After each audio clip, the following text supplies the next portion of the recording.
Morning, this is Gracie Opulenta, and I'm all about eccentric and opulent lifestyle. You can find out a lot more about me on gracieopulenta.com. I'm currently writing a book, and it's about my life and my travel life, and my wardrobe represents my travel. I have written just the hideous fast fashion of today. The lack creativity on the high street now. It's just mass produced and it just get dumped in landfills. And I just want to encourage people that that less is more, and your superpower is in what you wear. Lewis Hamilton, who is now an ambassador for Dior, is also stating that. And Iris Apfel, who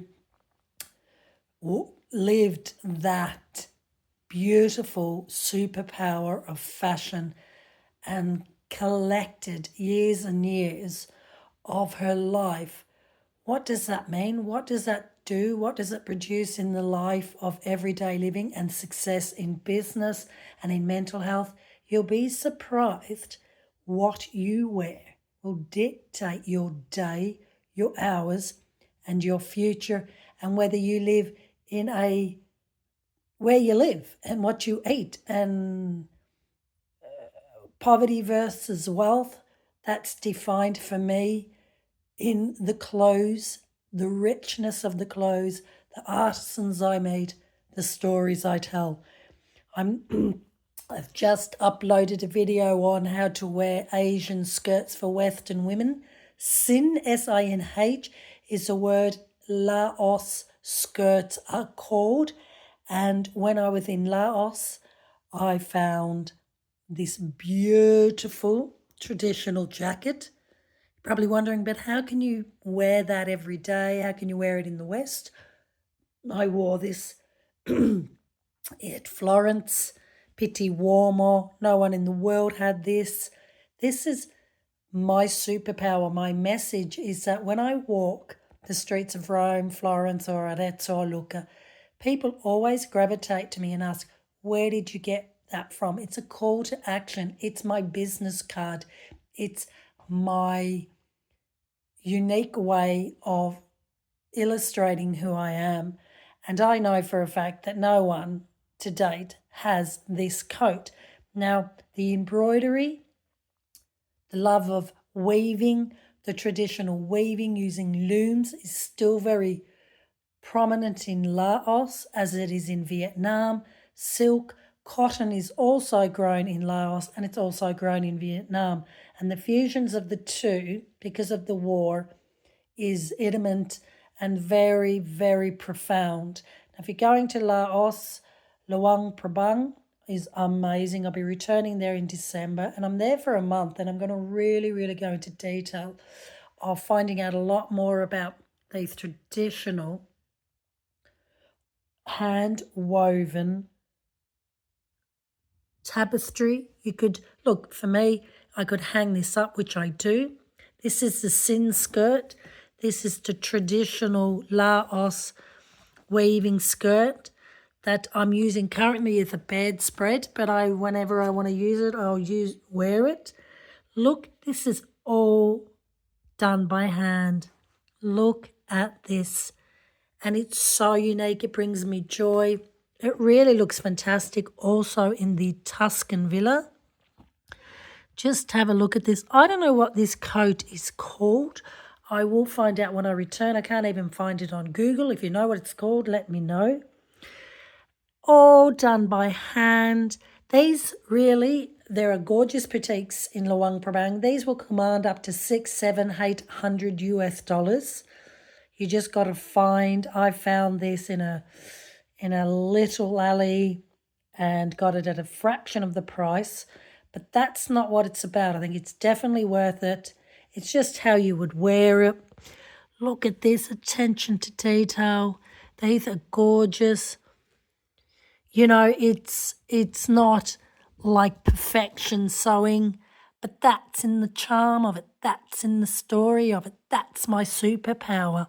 And I've been visiting Vietnam for 30 years. In fact, it was my first time I went to Southeast Asia as a missionary. So they have the traditional hats as well, which I had one and I gave away, but I will get another one of those. But it's just, these are my souvenirs when I travel. This is what I collect as souvenirs, whether it's jewelry or clothing. That's it. And then I bring it back and I think, how would you wear this? Well, I'm going to tell you exactly how you're going to wear this because I'm just eyeballing my wardrobe. Look at this. This is ash embroidery. Look at the synergies of that. East meets west. That is absolutely gorgeous. So, and I just wear that with, I could wear it. Now look at this. This is my bamboo linen dress that I designed and got made in Vietnam. I could wear that because all the earthy tones. Look at that. So many colours. You know, oh, you couldn't make that up if you tried. I'm just going to put that there because I just want to take a photo while we've got that there. So that's how you could wear it, long coat.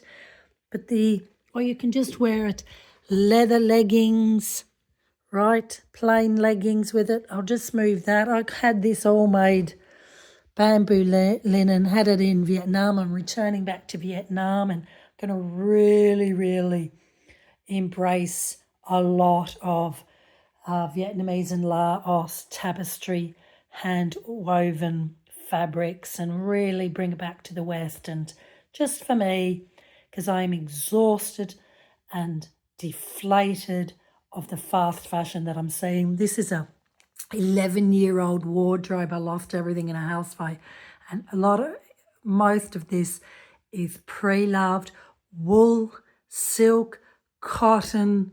It's just gorgeous. In fact, I'm just jumping here, but look, this is an Italian, beautiful Italian linen and embroidery. I know the brand really well. I could turn that into a bag. I just want to encourage and inspire you of how you can fuse the two. That really works as well with my Mo boots. The synergies are there on, that's a very basic crochet, but it's still leather. And then my wool, I'm in a very cold Tuscan villa. In fact, I am cold. And while I'm talking to you, I'm going to put these on. So that works with my... Now back to, I have no idea what this traditional coat is called, but it's absolutely gorgeous. It's a linen. This cotton will have been grown in Laos, if not in Vietnam. Look at the detail. Look at the work. Look at this here. Now, I'll show you when I return to Laos. There are boutiques that take it to another level, so I just sew it in more attention to detail, put a lining in it. It is the world's your oyster, but why would... That is the lining. And this is just stunning, and I love it. I'm going to start wearing it as it's getting cooler here in Tuscany. In fact, I'm going to be wearing it to the Uffizi Gallery, which you can look on my YouTube, in Florence. When you're visiting an art gallery, in fact, if you want to see future trends, unique trends, go to an art gallery and just have a look at the people or what they're wearing. That's what we've lost in the world of fashion, the creative expression. We just lack it. You know, you're not going to find it in Primark or Zara or Shein, you know. The creative expression is limited because it's just mass produced, and it's all about a multi-billion dollar industry. It's all about money. And my superpower is the expression of my creativity. So what do you think of this? As I said, it's worth every penny.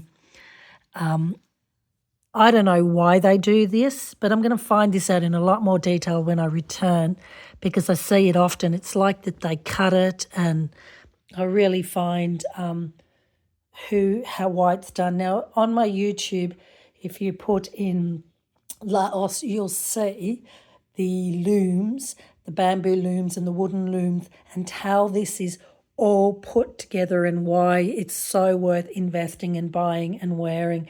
So have a look at that. It's incredible. If you want to look how Vietnamese silk is made, that's also on my YouTube, and it's just the sound. And these things, the sound of the looms, these things take up to several weeks. It really depends.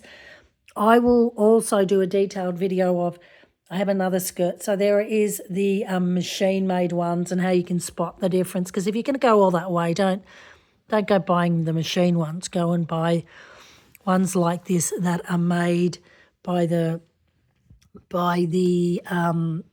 women themselves. It's how they earn. Unfortunately, it's a dying art. I've spoken to an expert who is closing down her factory, Cassidy Kennedy, and hopefully she's still there and we may team up again. And you can use these. These are gorgeous. I mean, you know, because I'm going to Laos, I don't mind wearing this. I'll be buying a lot more. You can use it as an art piece as well. Even this is an art piece. And the other thing is it's just fusing. Look at this. This is a wooden handbag made in the Philippines. Look at the fusion of that. And that's how you can bring East meets West and you give it a really modern twist. That looks absolutely fabulous. So, because a lot of people think, well, how do I wear it? How do I wear it? And again, as I said, my clothes represent my travel. It's my creative expression. It's my superpower. We've lost the art of a creative expression in the world of fast fashion. You do see it here. You see it a lot here in Tuscany, in Italy, with the women that are in their 70s, 80s, but it really, really varies. And then you could mix the beautiful, this is Salvatore Ferragamo. Can you see the fusion? That reminds me of Asia as well. Can you see how that works? So it's just about bringing East meets West with my embroidery ash boots, or let me get rid of those socks. Look at that. These are my my bed socks. Look at that. Can you see? And just where I would wear with this, you could wear leather red leggings, which I have, or like a earthy tone, or just a plain leggings, and let the rest do the talking. Isn't that just adorable? Well, there it is. So, East meet West style tips continues.